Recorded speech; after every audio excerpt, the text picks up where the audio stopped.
السلام علیکم لا حول ولا قوة الا باللہ العلی العظیم اعوذ باللہ من الشیطان الرجیم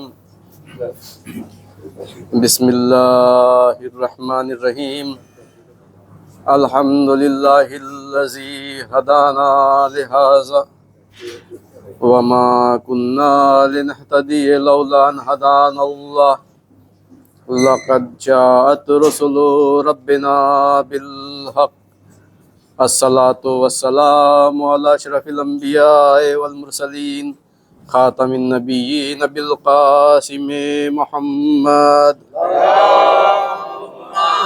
صل على محمد وآل محمد وعلى آل الطيبين الطاهرين المعصومين ولعنة الله على أعدائهم أجمعين من يومنا هذا إلى يوم الدين أما بعد فقد قال الله تبارك وتعالى في القرآن الكريم بسم الله الرحمن الرحيم وما خلقت الجن والإنس إلا ليعبدون مسلح بتا دیجیے المانی صلوات پڑھے محمد وآلہ اللهم صل على محمد وآل محمد۔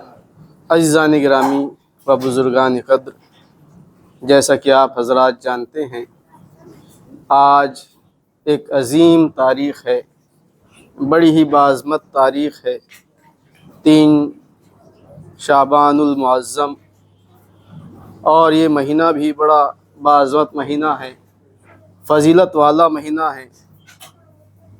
اس کی فضیلت اور زیادہ بڑھ جاتی ہے کہ اس میں ہمارے ائمہ معصومین کی ولادتیں ہیں۔ سب سے پہلے پہلی شعبان کو جناب زینب سلام اللہ علیہا، اللهم صل على محمد وآل محمد۔ اور آج 3 شعبان مولا امام حسین علیہ السلام کی ولادت ہے۔ صل على محمد وآل محمد۔ کل 4 شعبان مولا جناب عباس علمدار کی ولادت کا دن۔ اللهم صل على محمد وآل محمد۔ اللہ تعالیٰ نے اس مہینے کو بڑا ہی باعظمت مہینہ قرار دیا ہے، اور یہ مہینہ عبادتوں والا مہینہ ہے کہ ہم جو بندگان خدا ہے زیادہ سے زیادہ اس مہینے میں عبادت الہی کو انجام دیں۔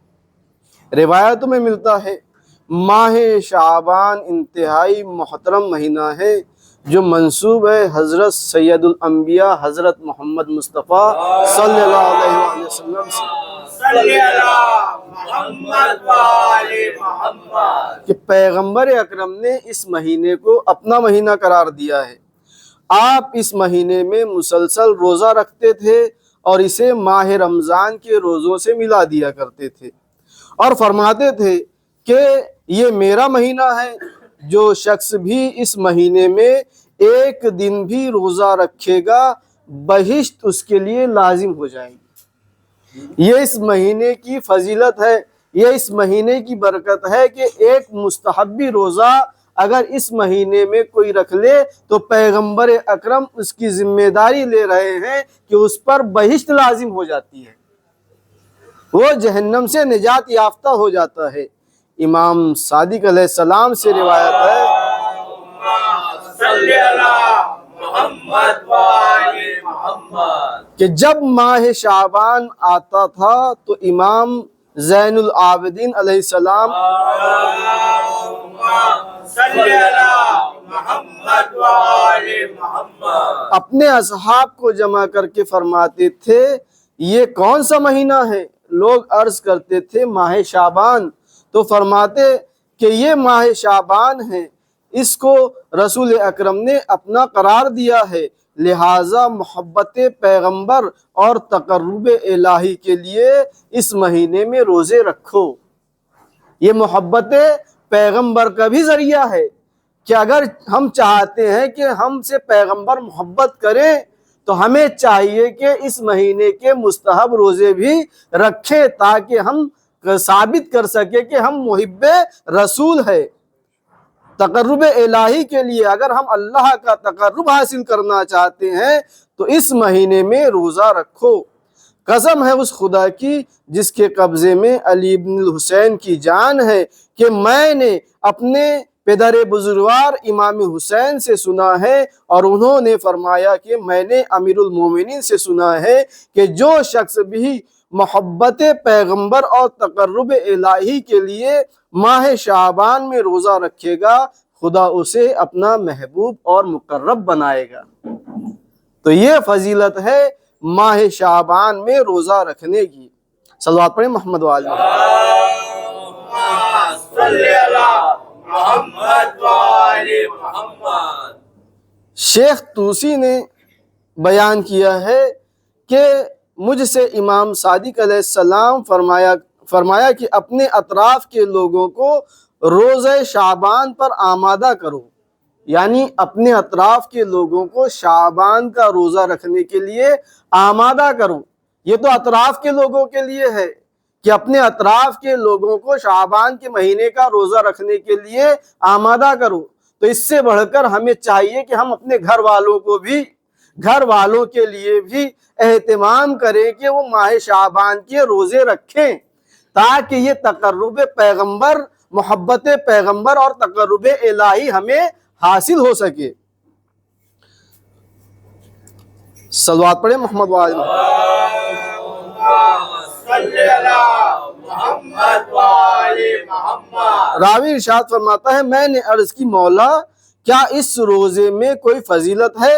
فرمایا یقیناً رسول اکرم جب ماہ شعبان کا چاند دیکھتے تھے تو ایک منادی کے ذریعے اعلان کراتے تھے کہ میں اہل مدینہ میں رسول اکرم کا نمائندہ ہوں، آگاہ ہو جاؤ کہ حضور نے فرمایا ہے کہ ماہ شعبان میرا مہینہ ہے، خدا رحمت کرے اس شخص پر جو اس مہینے میں روزہ رکھ کر میری امداد کرے گا۔ یہ صرف اس زمانے کے لیے پیغمبر نے منادی مہیا نہیں کیا تھا، بلکہ وہ منادی کی آواز آج بھی آ رہی ہے پیغمبر کی کہ پیغمبر کہہ رہے ہیں کہ اس مہینے میں روزہ رکھو تاکہ تم تقرب الہی حاصل کر سکو۔ تو عزیزان گرامی، ہم جب یہ دعویٰ کرتے ہیں کہ ہم محب پیغمبر ہے، محب اہل بیت ہے، تو ہمیں ان کے اقوال پر بھی عمل کرنا چاہیے۔ ہم واجبات تو انجام دیتے ہی ہیں، لیکن واجبات کے ساتھ ساتھ ہمیں ان مستحبات پر بھی عمل کرنا چاہیے۔ کیوں؟ اس لیے کہ مستحبات جو ہوتے ہیں، جو مستحب عمل ہوتا ہے، وہ انسان کے درجات کو جنت میں بلند کرتا ہے۔ جب محبان اہل بیت جنت میں پہنچیں گے تو وہ رشک کریں گے ایک دوسرے پر کہ اے کاش اس مومن بندے نے جس طرح سے مستحبات عمل کو انجام دیا ہے، اے کاش اس عمل کو ہم بھی انجام دیتے تاکہ ہمارے بھی درجات بلند ہو جاتے۔ تو عزیزان گرامی، ہمیں یہ بہترین مہینہ ہے، عبادت کا مہینہ ہے۔ یہ وہ مہینہ ہے جس مہینے میں ہم ماہ رمضان کے لیے اپنے آپ کو آمادہ کر سکتے ہیں، اس لیے کہ ماہ رمضان کے روزے واجب ہے۔ اگر کوئی ماہ رمضان المبارک کے روزے نہ رکھے تو اس پر قضا اور کفارہ دینا پڑتا ہے۔ لہٰذا یہ مہینہ آمادگی کے لیے ایک بہترین مہینہ ہے کہ ہم اس مہینے میں پریکٹس کر لیں روزہ رکھنے کی، تاکہ ماہ رمضان کے روزے ہم سے چھوٹنے نہ پائے۔ صلوات پڑھیں محمد وآل محمد۔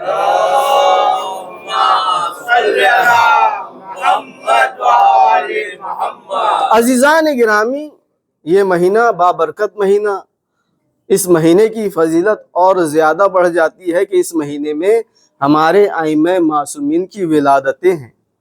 سب سے بڑھ کر امام حسین علیہ السلام جو سید الشہداء ہے،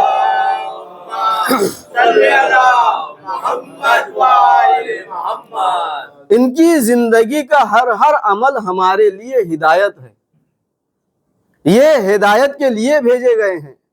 لہٰذا ان کی زندگی کا جو بھی عمل ہوتا ہے وہ بغیر مرضی الہی کے نہیں ہوتا۔ وہ جو بھی عمل کو انجام دیتے ہیں وہ ہمارے لیے باعث ہدایت ہوتا ہے۔ اللہ تعالیٰ اپنے مقرب بندوں کے لیے جنہیں ہدایت کے لیے بھیجتا ہے ان کے لیے انتظار نہیں کرتا کہ وہ دنیا میں جا کر کسی سے سیکھے، بلکہ انہیں صاحب کمال بنا کر بھیجتا ہے، صاحب معجزہ بنا کر بھیجتا ہے، صاحب کرم بنا کر بھیجتا ہے، صاحب فضیلت بنا کر بھیجتا ہے۔ وہ دنیا میں ہوتے ہیں تو اپنے زمانے کے تمام انسانوں سے افضل ہوتے ہیں، اور جو ائمہ اہل بیت ہے وہ تمام مخلوقات سے افضل ہے۔ خالق کائنات حدیث قدسی میں ارشاد فرماتا ہے لولاک لما خلقت الافلاک، کیا اے نبی اگر تم نہ ہوتے تو میں اس دنیا کو، اس کائنات کو خلق نہ کرتا۔ تو یہ جو دنیا خلق ہوئی ہے یہ ائمہ اہل بیت کے صدقے میں خلق ہوئی ہے۔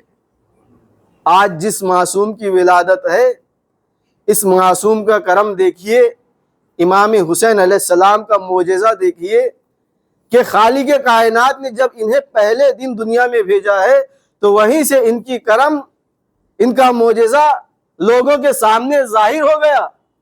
واقعہ طولانی ہے، اس واقعے کو مجھے بیان نہیں کرنا، لیکن فضیلت کے لیے بیان کر دوں کہ امام حسین علیہ السلام کے ذریعے سے فطروس جیسے فرشتے کے بالوں پر لوٹ آئے۔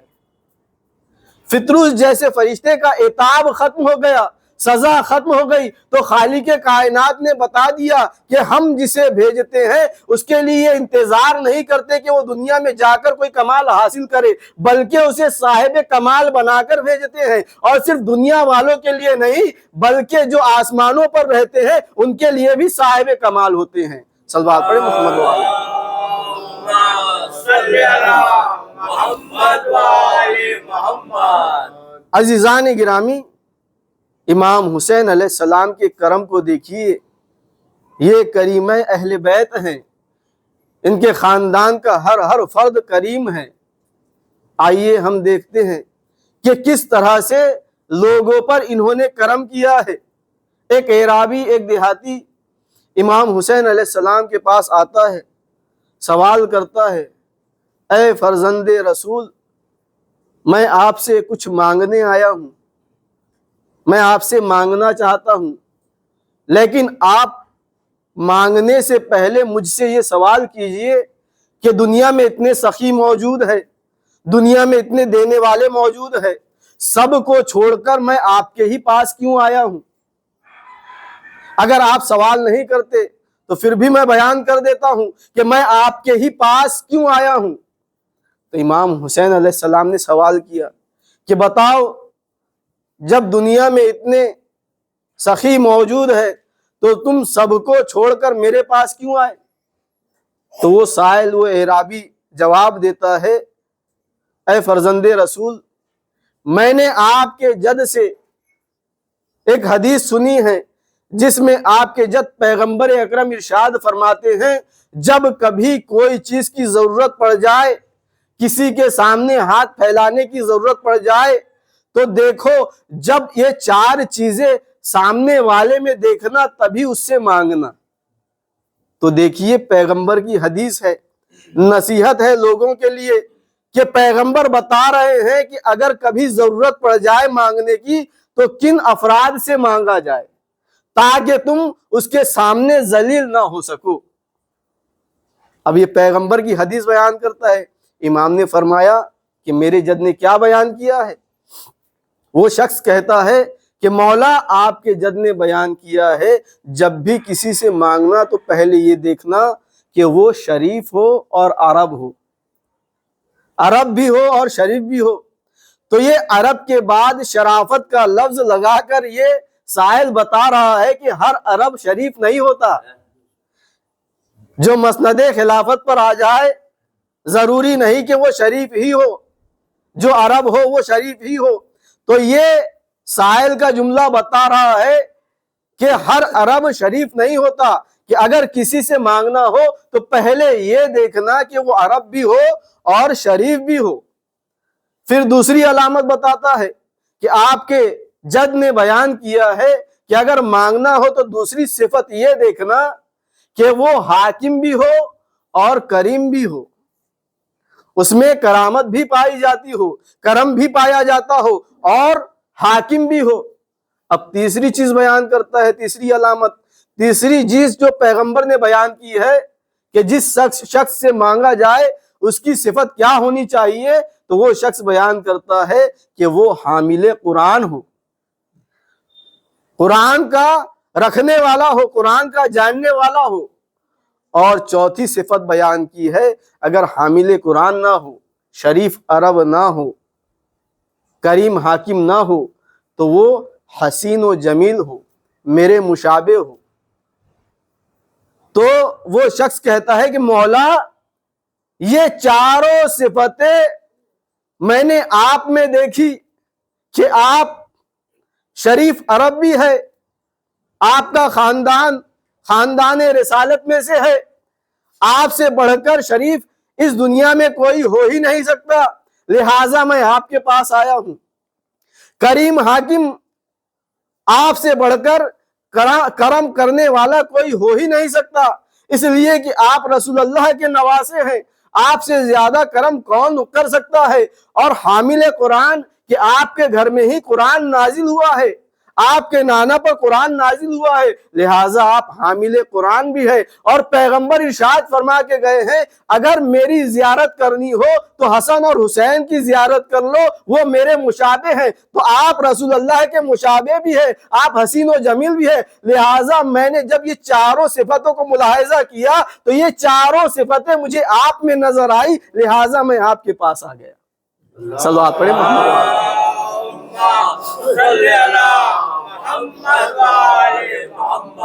عزیزان گرامی، کوئی مانگنے والا ہمارے سامنے آئے اور ہماری اتنی تعریف کر دے تو ہم بنا سوچے سمجھے اسے جو چاہے گا وہ دے دیں گے، لیکن یہ مولا امام حسین علیہ السلام ہے۔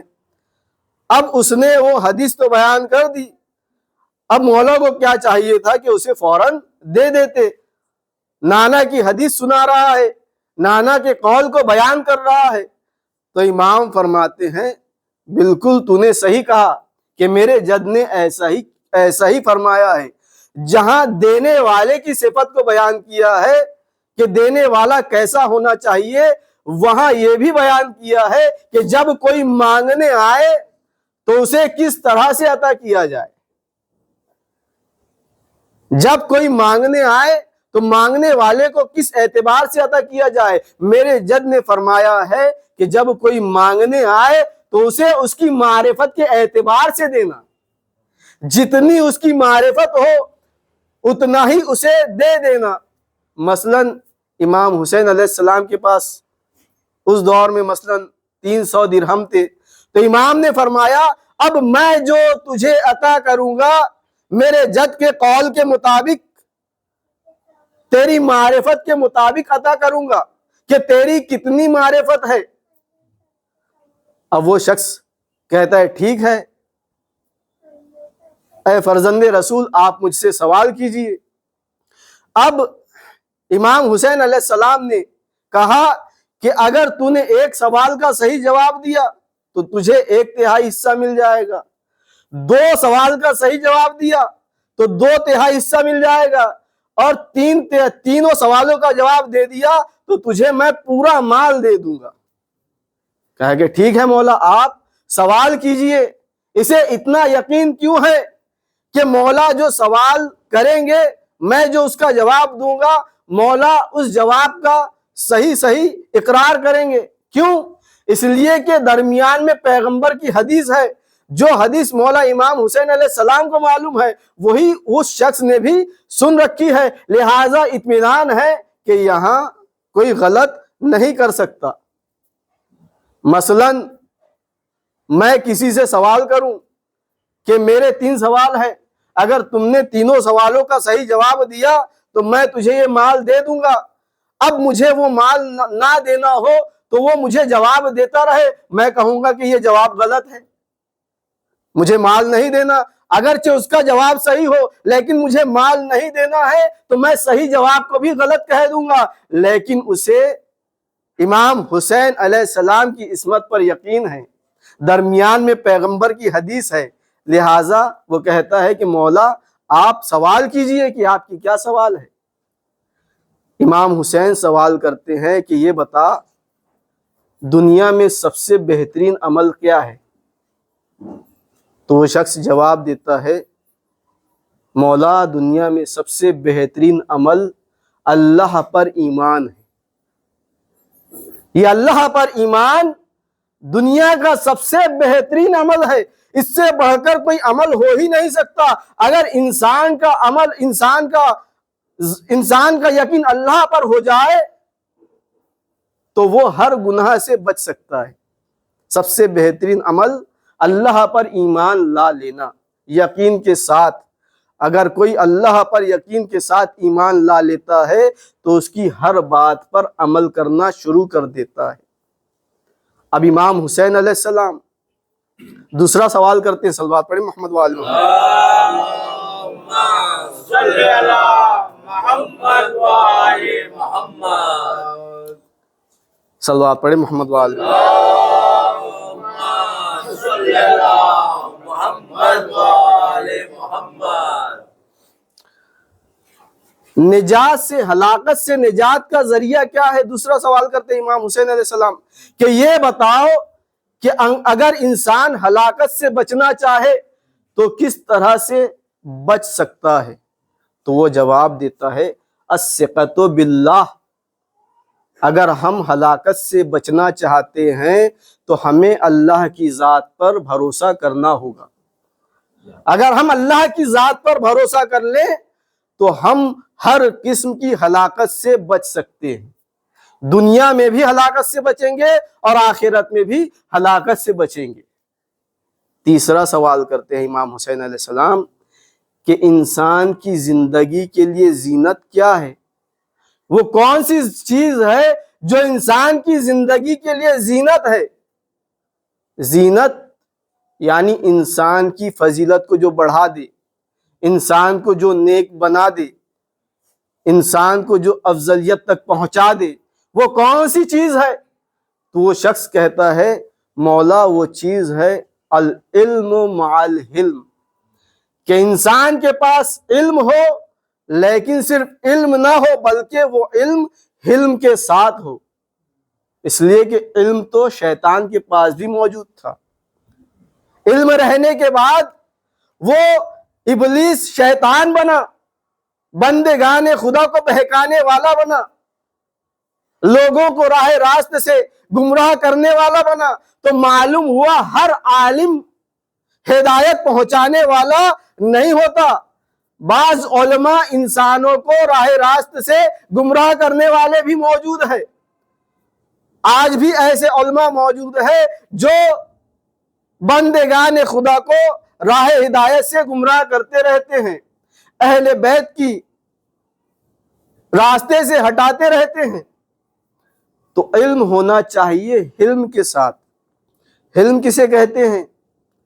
عزیزان گرامی، ہم کسی چیز کو نہ جانتے ہو تو وہ چیز کو ہمیں برداشت کرنا آسان ہوتا ہے، لیکن جاننے کے بعد اگر کوئی اس چیز کو برداشت کر لے تو اسے حلم کہتے ہیں. مثلا دو دوست ہیں، ساتھ میں رہ رہے ہیں، دونوں دوست نہیں جانتے کہ میرا وہ دوست اس کے دل میں میرے لیے کیا ہے. جب تک نہیں جان رہا ہے اپنے دوست کو برداشت کیے ہوئے ہے. دوسرا دوست نہیں جانتا ہے کہ میرے اس دوست کے دل میں میرے لیے کیا ہے. جب تک نہیں جانتا ہے وہ برداشت کر رہا ہے.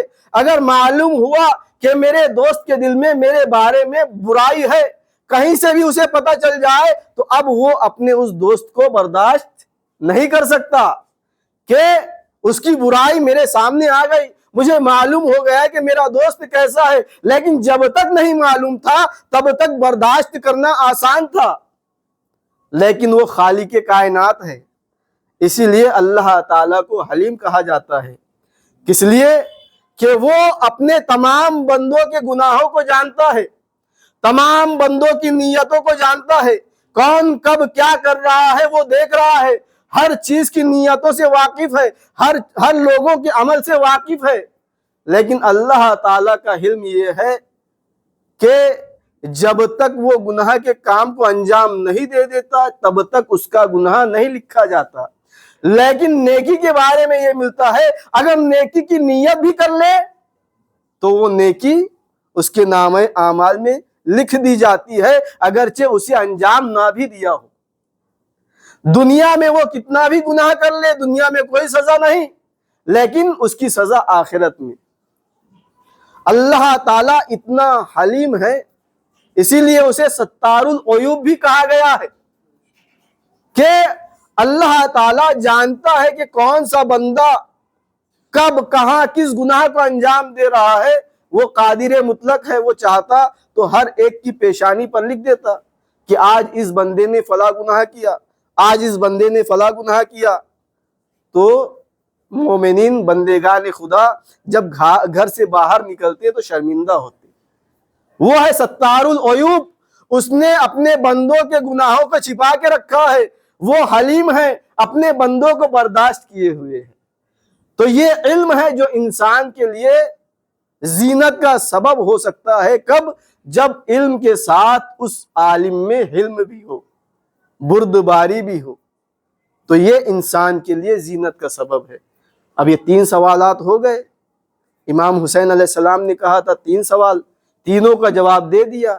اب چاہیے تھا کہ ان 3 سوالوں کے جواب پر جو مال کی شرط لگائی تھی اسے دے دیتے، لیکن امام حسین علیہ السلام اب تیسرے سوال میں سوال در سوال کر رہے ہیں۔ اب کہا کہ یہ بتاؤ، علم بھی نہ ہو، مال بھی نہ ہو، تو پھر کیا ہونا چاہیے؟ تو شخص کہتا ہے کہ مولا مال ہونا چاہیے اس کے پاس، اور مال ہو تو اس کے ساتھ ساتھ کرم بھی ہونا چاہیے۔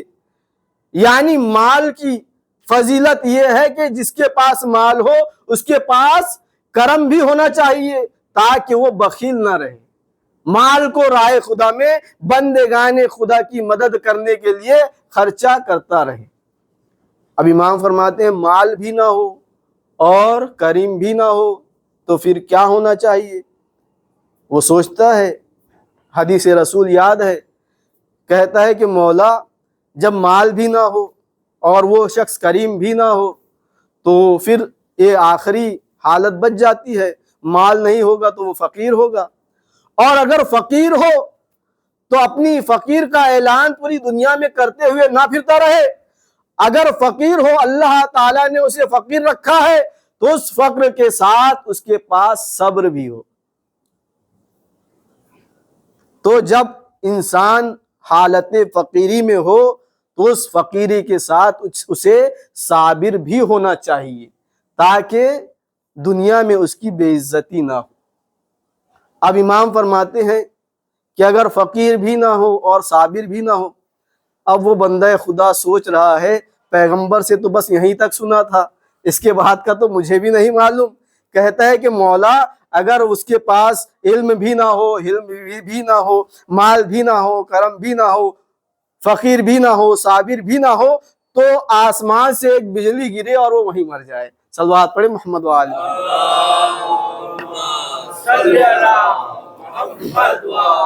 محمد۔ امام حسین علیہ السلام مسکراتے ہیں اور وہ مال جو شرط رکھی تھی پورا کا پورا اس کے حوالے کر دیتے ہیں۔ اب ہم خالق کائنات کی بارگاہ میں سوال کرتے ہیں کہ خدایا یہ امام ہیں، یہ تیرے چاہنے والے، جب ان کے پاس کوئی سائل آتا ہے تو اس کی معرفت کے اعتبار سے وہ اپنا پورا کا پورا مال اسے دے دیتے ہیں۔ یہ تیرے نیک بندے ہیں، یہ تیری طرف سے ہدایت کے لیے آئے ہیں۔ تجھے اگر لوگوں نے پہچانا ہے تو ان کے ذریعے سے پہچانا ہے، تو اگر پہچانوایا گیا ہے تو ان کے ذریعے سے پہچانوایا گیا ہے۔ جب انہوں نے ایک معرفت حاصل رکھنے والے کے لیے پورا مال لٹا دیا، تو جب یہ تیری معرفت کرواتے ہیں تو ان کے لیے کیا کرے گا؟ تو عجب نہیں آواز قدرت آئے، اے نادان بندو میں ان کے لیے کروں گا نہیں، میں ان کے لیے کر چکا ہوں۔ یہ دنیا تو میں نے انہی کے صدقے میں خلق کی ہے، اور میں نے انہیں دنیا میں ایسا اختیار دیا ہے کہ دنیا کے خزانے ان کے لیے کھول کے رکھے ہیں، اور دنیا میں تمام دنیا کے یہ مالک ہے، اور آخرت میں الحسن والحسین سیدہ شباب اہل الجنہ، جنت کے یہ سردار ہیں۔